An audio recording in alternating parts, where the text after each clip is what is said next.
ও পুতনি, পুতনি, আমার নাম লিলি। বাপের বাড়ি আসা শুনি, বাপের নাম সমাজ সর্দার, স্বামীর নাম আমিন ছানা, থাকি মশারকাঠি। আমার ব্যক্তিগত ভবিষ্যতের কোনো চিন্তা নেই। আমার পুতনি হয়েছে, পুতনিটা নিয়ে আছে ভবিষ্যতের চিন্তা। আমার নাম ফাহিমা। আমার স্বামী বাড়িতে থাকে না, 6 মাসের জন্য ভাটাই গেছে। আমার 3টা ছেলে মেয়ে, 3জন হচ্ছে মাদ্রাসায় পড়ে, তারা বাড়িতে থাকে না। আর আমি হচ্ছে একা বাসায় থাকি। আমার বাড়িতে আমার থাকার মতন কেউ নেই। আমার হচ্ছে একটা গরু আছে, তার নাম কিন্তু ভদি। সেই ভদির সাথে আমি থাকি।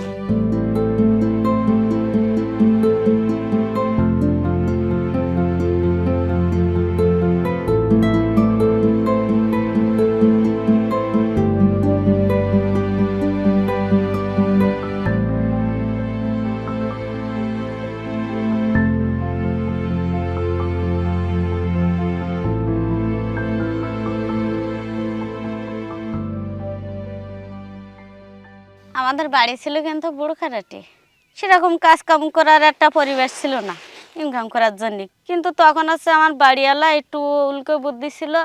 আমিও ছোটো ছিলাম, অত বুঝতাম না। কিন্তু বাড়িওয়ালা হচ্ছে ওই কী করতো, খেলাধুলায় মন যেত বেশি। সেখান থেকে খুব কষ্টই দিন যায় আমার। আমি তখন ইনকাম করতেও পারিনি, ওই সংসারে একটা অশান্তি এসে গেছে। আমি কিন্তু বাড়িওয়ালা কিন্তু কাজ কাম করে না তেমন একটা। 3টে ছেলে মেয়ে পড়াশুনো করতেছে, তাদের পিছনে কিন্তু বিশাল খরচ।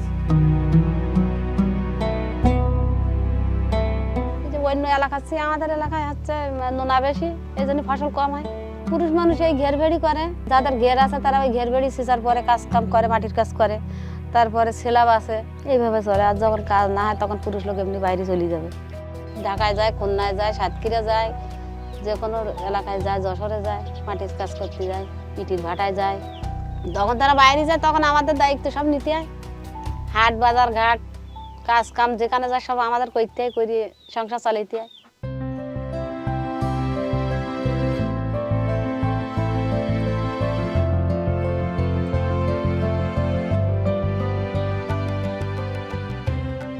কাকা, আমি এই যে বিষ্ণুপুর ব্লক অফিস আছে না, এখান থেকে এসেছি। আমার নাম হালিমা। আসসালামু আলাইকুম। ভালো আছেন আপনারা? আপনারা বলতে পারবেন যে কোন বাড়িতে বসলে 10-15 জন একটু একসাথে বসে কথা বলা যায়? জলিল গাজীর বাড়ি আছে। লিলি আপা বাড়িতে আছেন? বাইরে আসেন আপা। আসসালামু আলাইকুম। এ বাড়িতে থাকেন আপনি? এটা আপনার নিজের বাড়ি?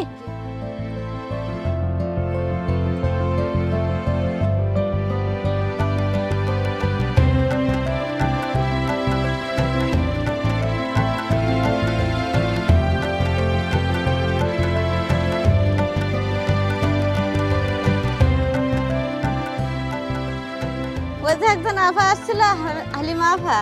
সে হালিমা আফা হচ্ছে ডাকছে ওই জলিল ভাইদের বাসায়। আচ্ছা, একটা মিটিংই আমাদের আছে, গরিব মানুষের জন্য আছে, কি সহযোগিতা করবেন নাকি তার জন্য আছে গছাচ্ছি। সেখানে তাড়াতাড়ি যাওয়ার জন্য দ্রুত গছাচ্ছি।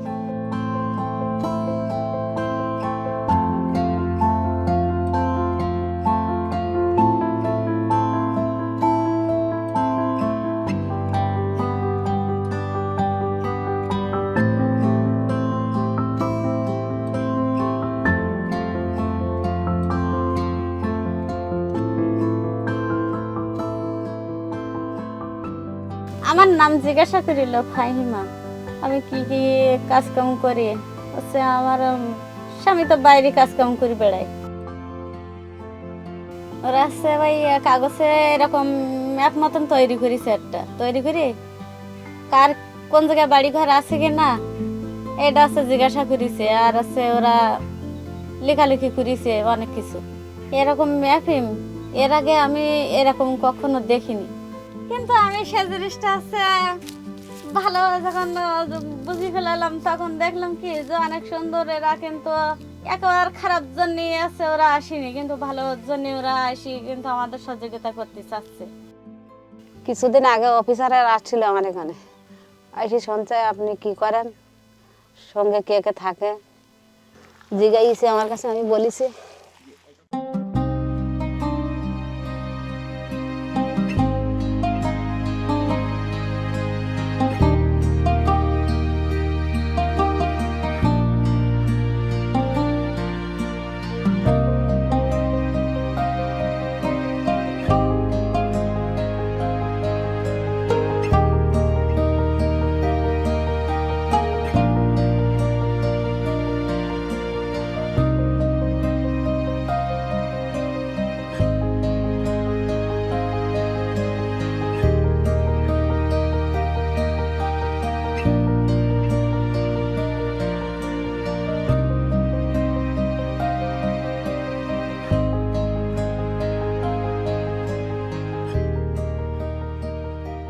ওখান থেকে আমার একটা গরু দিছে। এই যে অনেকে মানুষই বলে যে একটা অবলা পুষলে অবলার কিন্তু একটা নাম লাগে, যেরকম সন্তানের নাম দেওয়া লাগে গরু ছাগলের কিন্তু এরকম নাম দেওয়া লাগে। তাই কিন্তু আমার একটা সন্তান ভেবে আমি একটা নাম দিছি ভদি। আমি ওর গোসল করে খাওয়াই, ওর মানে কোনো দিক থেকে আমি কষ্ট দেই না। এবারে ভদির কিন্তু আমি আছে সন্তানের মতন লালন পালন করি। তা ছেলে মেয়ে তিনজন যখন আছে মাদ্রাসায় যায় তখন আমার প্রচুর একটা খারাপ লাগে। তখন আমি একা থাকি, তো এবারে ভদির সাথে আছে সময় কাটাই, বদিন নিয়ে কিন্তু থাকি আমি।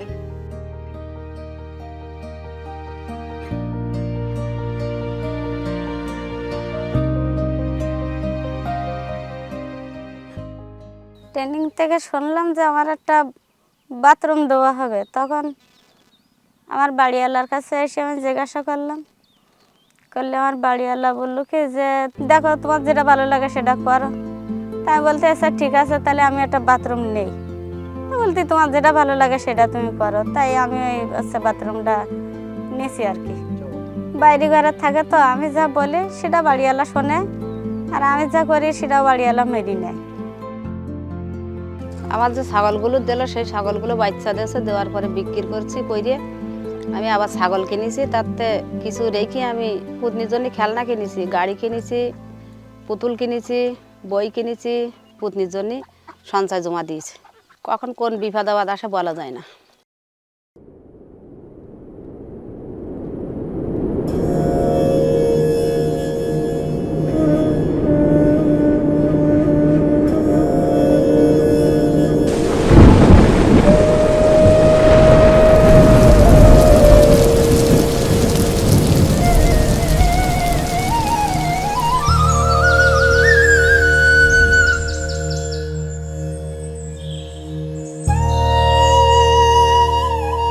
ছোটবেলার থেকে এত ঝড় আমরা দেখিনি, কিন্তু এখন দেখতেছি বেশি হয়েছে ঝড়টা। এত প্রচুর ঝড় বৃষ্টি হয়, আমাদের বেরোনোর কোনো লাইন নেই। আর আমাদের এই নদীর চারে বাড়ি তো আমার বিশাল সমস্যা। এই নদীর রাস্তা যখন ভেঙে যায় তখন একদম মনে হয় যেন সব সাগরের মতন হয়ে গেছে। এবারে আসার পরে আমি একটা আমফান ঝড়ের আঘাত পাইছি। সে আমফান ঝড়ে কিন্তু আমার বারান্দা চাল কিন্তু ভেঙে আমার ঘরের দরজার গায়ে যখন মেরে দিল, তখন কিন্তু আমাদের এই নদী ভেঙে আমাদের ভিতরে পানি ঢুকেছে। বারান্দায় যখন বেরোতেছি তখন দেখি যে আমার বারান্দায় এই পর্যন্ত পানি উঠে গে। তখন এবার আস্তে আস্তে করে আমার ঘরের ভিতরে পানি উঠে গে। বেলা 12টার দিকে পানি নেমে যাওয়ার পরে তখন আমরা এই জাগা বাসা জেগে গে। ওই বেরাকের থেকে 24,500 টাকা দিল, আর আমি কিছু জমা করিলাম, করি ওই তাই দিয়ে কিন্তু ঘর দরজা করেছি।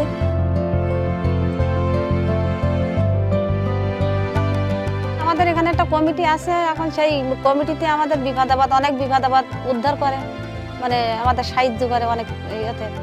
আমার ওই পুতনির টিকা দেবো বলে যা হচ্ছে আমি ওসমান কাকার কাছে ফোন দিছি, দিয়ে জানলাম যে কোথায় টিকাটা দিতে যেতে হবে। তা বললো যে অমুক জায়গায় যেতে হবে। আমি সেইখানে পুতনি নিজেই টিকাটা নিয়ে আসি।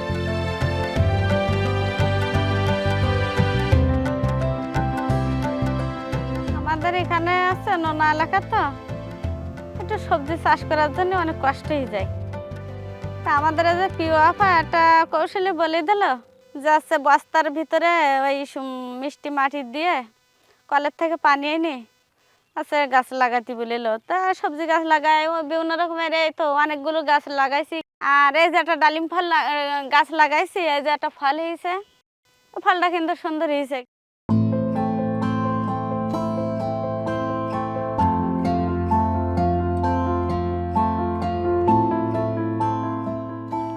আমি যখন জন্মভূত দিতাম তখন আমার কেউ দাওয়াত দিত না। জন্মভূত দেওয়ার পরে যখন দেখলো যে ও যে একটু লাইনে দাঁড়াই গেছে, তারপরে আমার সাদত বিশ্বাস দাওয়াত দিল, আমারও দিল, আমার পুতনিরও দিল। দেওয়ার পরে দুই বোনই দাওয়াতে গেলাম, তাদের জন্য একটা উপহার গেলাম, যাই দাওয়াত খেয়ে দুই বোনই চলে আসলাম। এই তো কিছুদিন আগে আমার তেমন কিছু ছিল না, এখন কিন্তু একটা ঘের আছে, গরু আছে, ছাগল আছে, হাঁস মুরগি আছে।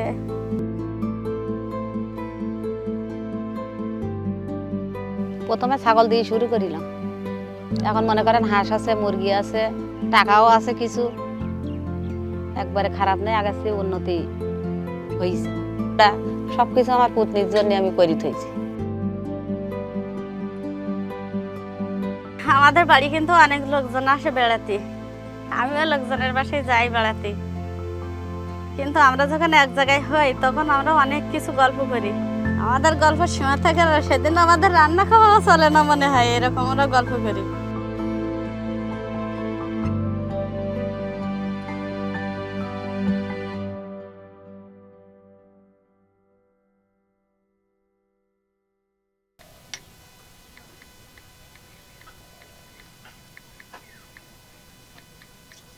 আপা এই কাগজটার নাম কি? উন্নতির কাগজ। উন্নতির কাগজ। এই উন্নতির কাগজে কতগুলো পয়েন্ট আছে বা কতগুলো কথা আছে? 13টা। 13টা। আসেন আমরা দেখি এই 13টার ভিতর আপনার কয়টা অর্জন হয়েছে। ঠিক আছে, এখানে 1 নম্বরে আছে পরিবারে 3 ধরনের উৎপাদনশীল সম্পদ আছে কিনা। মানে উৎপাদনশীল সম্পদ বলতে কি বোঝেন আপনি? এই মনে করেন আয় উন্নতির ইনকাম করে আমরা, যা থেকে আপনাদের আয় ইনকাম হয়, হ্যাঁ সেটা হচ্ছে উৎপাদনশীল সম্পদ। আচ্ছা, এরকম সম্পদ আপনার বাড়িতে কয়টা আছে? ছাগল আছে, হাঁস আছে, ঘের আছে।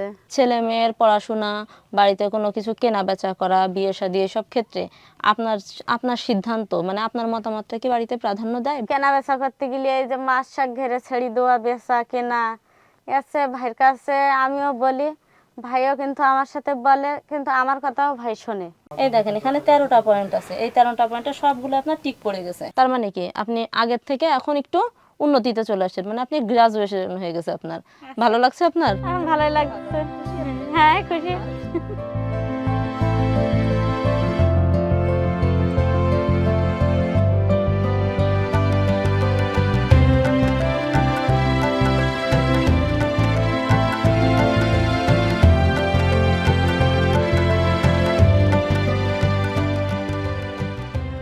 গ্রাজুয়েশন ইয়েতে আমার হচ্ছে ভালো লাগতেছে, কিন্তু বিয়া পা চলে গেছে, এতে আমার খুব খারাপ লাগতেছে। আমি এতে একসময় থাকবো না। আমি যা কিছু করছি আমার পত্নীর জন্য করছি। আমার পত্নীর জন্য বলতে পারে যে আমার দাদি আমার জন্য এগুলো রেখে গেছে। এই যে হালিমা আপা বলছিল যে আমাদের টাকার অভাব না, কিন্তু সুযোগের অভাব, কিন্তু আমরা সুযোগ পাই না বলে আমরা চলতে পারি না সেভাবে। আমি সঠিক সময় সঠিক সিদ্ধান্ত পাইছি বলে আমার মতন এলাকায় আরো কিছু মানুষ স্বাবলম্বন হয়েছে আর কি।